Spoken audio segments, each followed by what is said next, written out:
let me take off my mask so that you can hear me better. So, today I am reading the further tales of Peter Rabbit.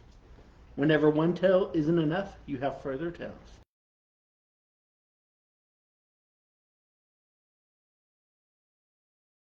She's a famous actress. She loved Peter Rabbit so much that she wanted to make her own Peter Rabbit story. So, that's what this is. This is her own Peter Rabbit story, and it's really Emma Thompson. You might actually know who she is. She's Nanny McPhee. Yeah. So if you've ever seen the Nanny McPhee movie, that's her, and she wrote a book. Cool. And I'm joined by Peter Rabbit over here. So we're only going to be reading one book today because it's kind of long, but it's worth it. So here's what the cover looks like. It's got a little radish. Cool. I like this. Look at this. This is very creative. So it looks like a rabbit is taking a little bite out right there. And it looks like a rabbit is taking a little bite out over here too. Somebody's a genius. Cool. The further tale of Peter Rabbit. Look at these drawings. Aren't they cool? I wish I could draw like that.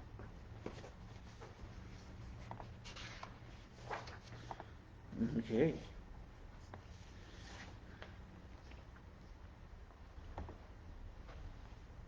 There's Peter. He's holding some sort of award. Wonder where he gets that at.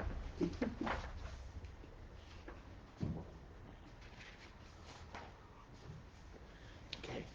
Here's the beginning. I have not seen many rabbits moping, but when they do, their ears drop. Aww. He's not moping. His ears are up.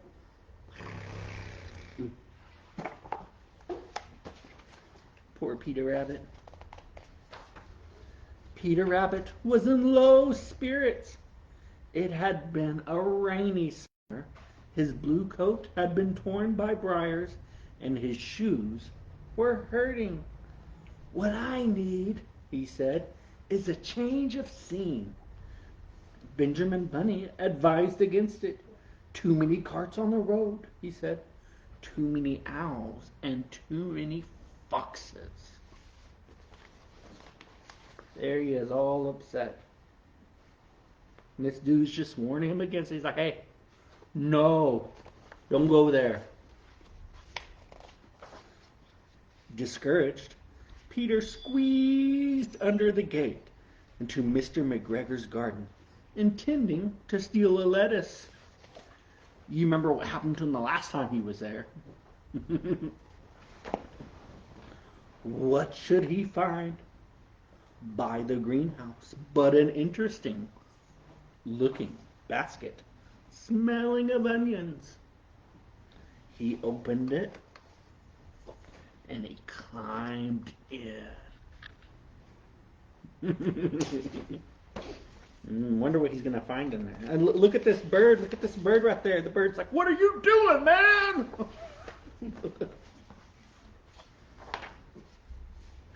Inside, wrapped in brown paper, were some excellent sandwiches of cheese and pickle. That does sound good. He ate them all. It was a cozy. It was cozy inside the basket. So he fell asleep. Ate a bunch of sandwiches and fell asleep. That would be me. When he woke up, the basket was joggling. Fearful, Peter lifted the lid and peeked out. The basket was in a cart, and the cart was on the open road. Badly frightened, with no idea of what to do, Peter shot under the neatly folded blanket at the bottom.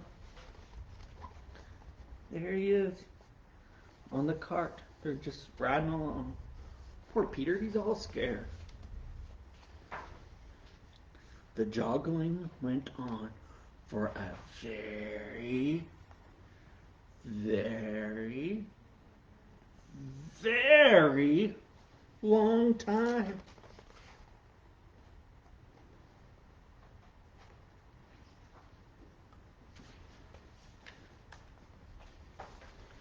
When it stopped, someone lifted the lid on the basket. "Who's eating our picnic?" screeched Mrs. McGregor, twitching away the basket. "Thief!" she screamed. Peter bolted just in time. Look at her face. She's not very happy.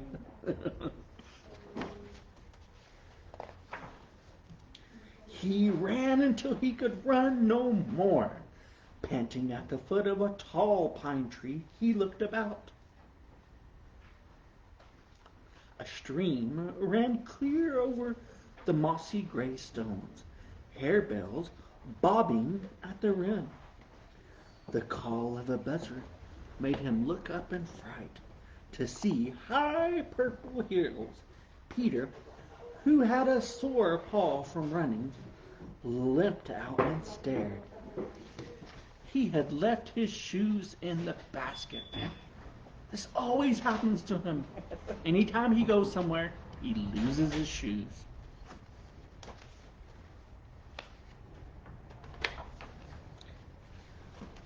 "Hey!" said a deep voice.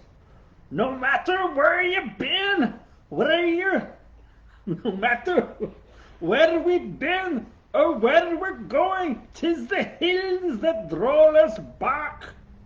Peter turned to see a huge black rabbit in a kilt and a dagger pressed onto the top of his laced-up boot.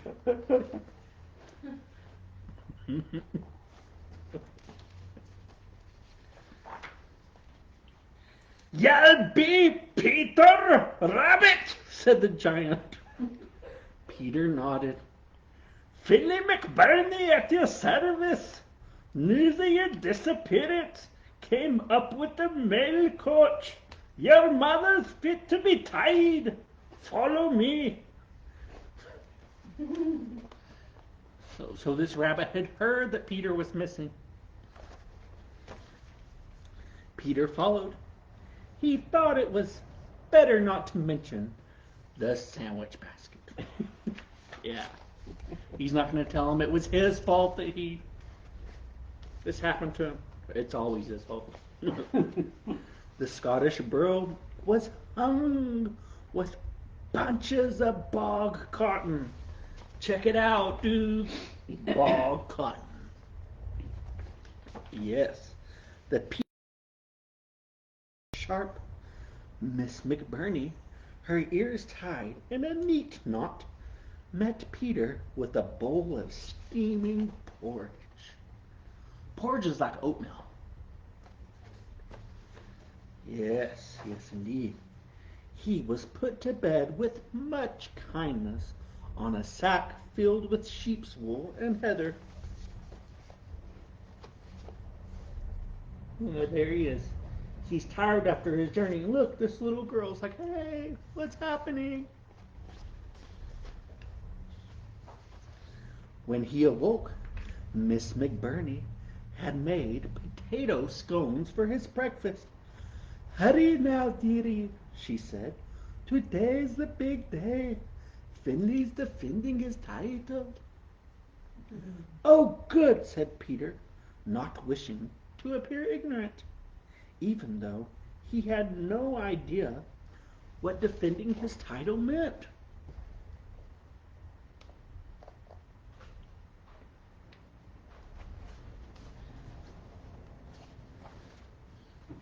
In the clearing, not far from the burrow, rabbits from all the different clans were gathered. At last, Finley appeared, holding up a great golden cup. There he is. Check him out. At last, Finley appeared, holding up a great golden cup. "I challenge all newcomers," he bellowed. Peter thought it was very exciting. He's challenging everyone. The games began. Most of them involved throwing something heavy as far as possible. Finley won nearly all of them. Quite soon, Peter thought it was very boring. Yeah, you can only see people throw heavy stuff so many times. And check them out. Check it out. Look at all their cool kilts. Look. Those are pretty cool looking. They even have their little bunny tails sticking through them. That's pretty cool.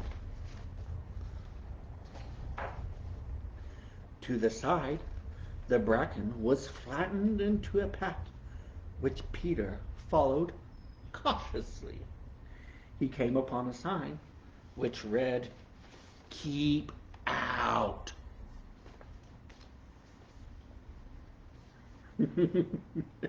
I imagine it will not surprise you that Peter did not keep out. We all knew it was coming. Anytime there's a sign that says keep out, anytime they're like, "Hey, Peter, don't go over there," the first thing he's going to do is go over there. We all know people like that. He went in. Of course he did. Let's see where he goes. There, protected by willow fencing, lay an unusually large radish. Check it out. It's huge! Or as the Scottish say, it's huge! Yes. It must have measured 3 rabbits round. It also smelled delicious, and Peter was very hungry. He thought no one would notice if he took a little nibble off of the end. I love this picture. This picture is my favorite picture in the book. So it's like he found the radish and he's hugging. He's like, "It's so big, so delicious." He's so excited about it. Imagine if like hamburgers were your favorite thing and you came across and you saw a hamburger as big as the table. You just go over there and just hug it. Like, "Oh, this is so good." Accordingly, he scratched his way under the willow fence and took a bite. And then another and another.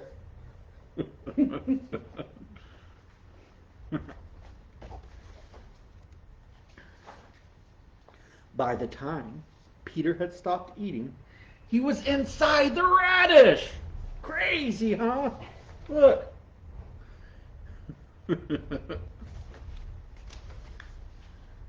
Feeling cozy, he fell asleep. This sounds familiar. He awoke, and the radish was juggling. "Not again," thought Peter.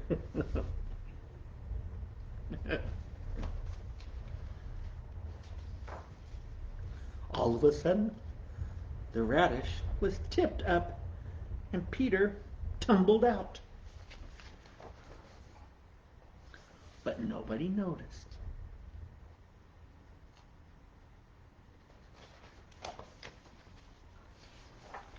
He found himself back in the clearing. All the rabbits were shouting, "Throw the radish!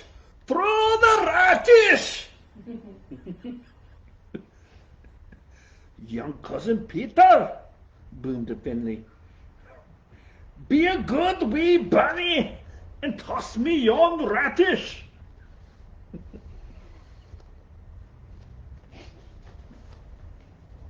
This was unfair.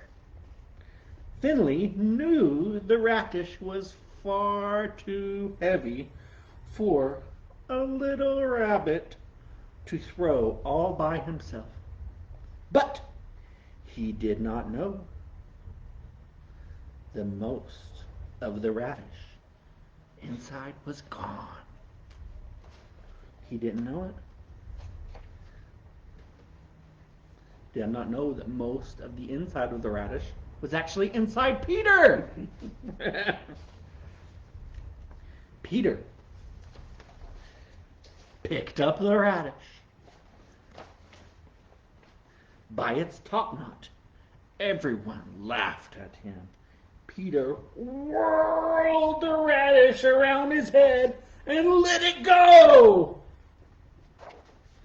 It flew clean over Finley and landed with a thud on the other side of the clearing. Everyone stopped laughing. Check it out.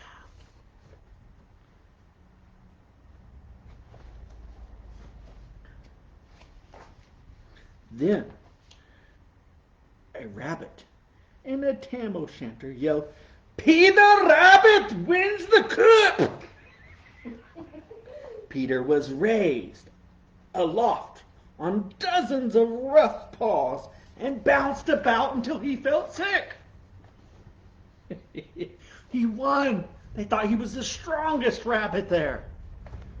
This little bitty dude lifting this big, huge radish. Remember how big it was?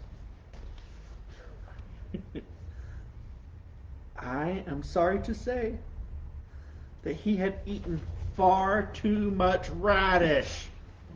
So he had a big belly full, being just bounced around. That's not good.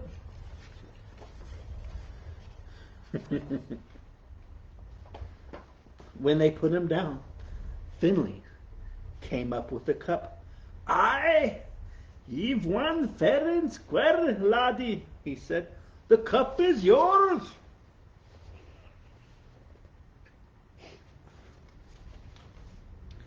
Peter felt awful. "I did not win fair and square," he exclaimed. He told Finley the truth about the hollow radish. When he had finished, there was a long silence.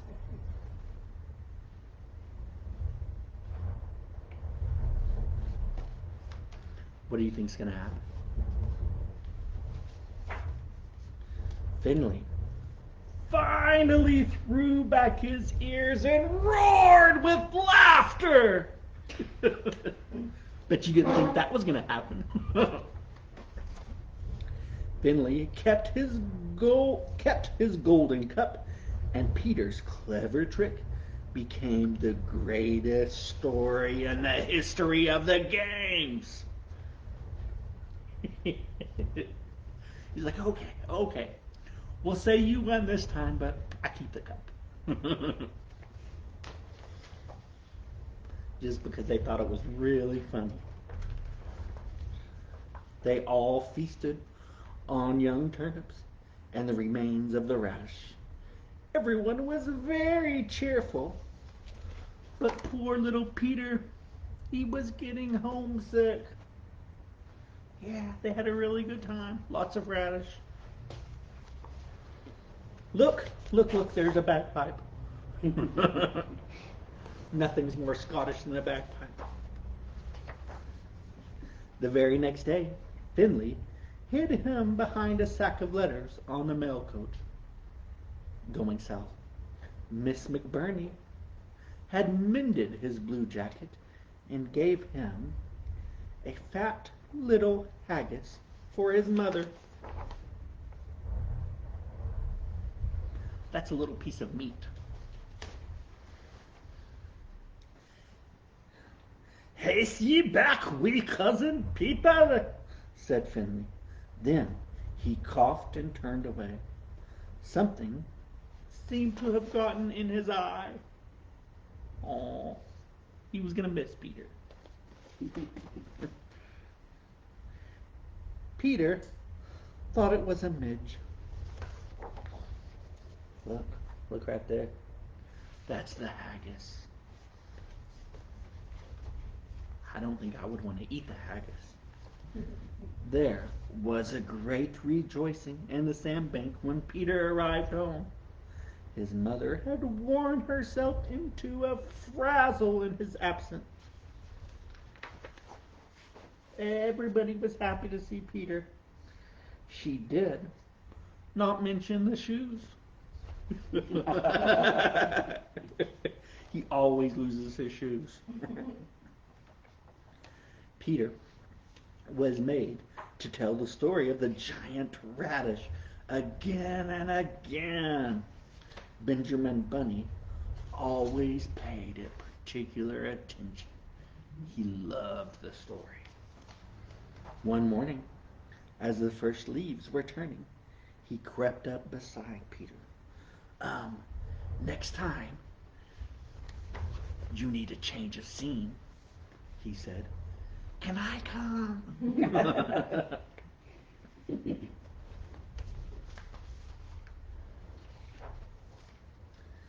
The end. And look, there's his shoes! And that's the end. I hope you love this book. I really love this book. This book is really funny. Cool.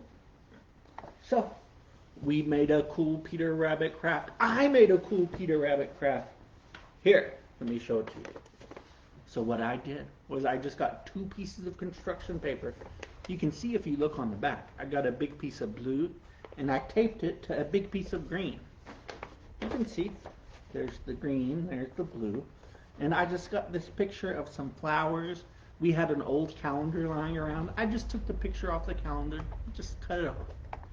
And then I got some other blue and I made some clouds. Then I got some orange and I made a sun. I gave the sun a cute little face. So I thought, hey, wouldn't it be cool to do a Peter Rabbit craft where there's a gate? So here's the gate to Farmer McGregor's garden. And look, hey.